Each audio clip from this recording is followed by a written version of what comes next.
ரயில் பயணிகளின் எண்ணிக்கையை குறைத்துவிட்டது என்பது அப்பட்டமான பொய் என பாஜக மாநில இளைஞர் அணி தலைவர் SD சூர்யா தெரிவித்துள்ளார். இது தொடர்பாக வீடியோ வெளியிட்டுள்ள அவர், ரயில் பயணிகளின் எண்ணிக்கை தொடர்பாக மதுரை MP சு. வெங்கடேசன் மற்றொரு பொய்யை சொல்லி மக்களை ஏமாற்றியுள்ளதாக சாடியுள்ளார். என்ன பொய் சொல்லியிருக்காருன்னா, 2014ஆம் ஆண்டு ரயிலில் 822 கோடி பேர் பயணித்தார்கள். ஆனால் 10 ஆண்டுகள் கழித்து 2023 மோடி அவர்கள் ஆட்சிக்கு வந்தவுடனே அது வெறும் 690 கோடியாக குறைந்து விட்டது. அதுக்கு என்ன சொல்றாருன்னா, ரயில்வே பயணிகளை சாலைக்கு துரத்திய மோடி அரசு அப்படின்னு சொல்றார். உண்மை என்னன்னு பார்ப்போமா?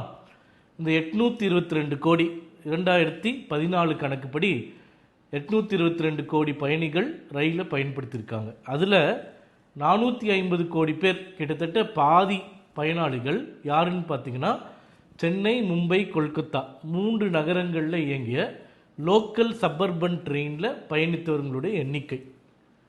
இது முழுக்க வெளியூர் போகிறது மட்டும் கிடையாது, உள்ளுக்குள்ள லோக்கல் ட்ரெயின் கணக்கும் சேர்த்து தான் 822 கோடி. இப்போ 10 ஆண்டுகளில் என்ன ஆயிடுச்சுன்னா, மெட்ரோ திட்டங்கள் விரிவடைந்திருக்கின்றன. உதாரணமாக இதே 2014ஆம் ஆண்டு இந்தியாவில் மெட்ரோ ட்ரெயின் எவ்வளோ கிலோமீட்டருக்கு இருந்ததுன்னு பார்த்தீங்கன்னா 248 கிலோமீட்டருக்கு தான் இருந்தது. ஆனால் இன்றைக்கி 10 ஆண்டுகள் மோடி அவர்கள் வந்த உடனே மெட்ரோ ட்ரெயின் 1013 கிலோமீட்டருக்கு வந்திருக்கு. குறிப்பாக சென்னை, மும்பை, கல்கட்டாவில் மெட்ரோ விரிவடைந்திருக்கின்றது. 2014 822 கோடியாக இருந்த ட்ரெயின் பயனாளிகள் இன்னைக்கு 1030 கோடியாக உயர்ந்திருக்கிறார்கள் அப்படின்றது தான் உண்மை.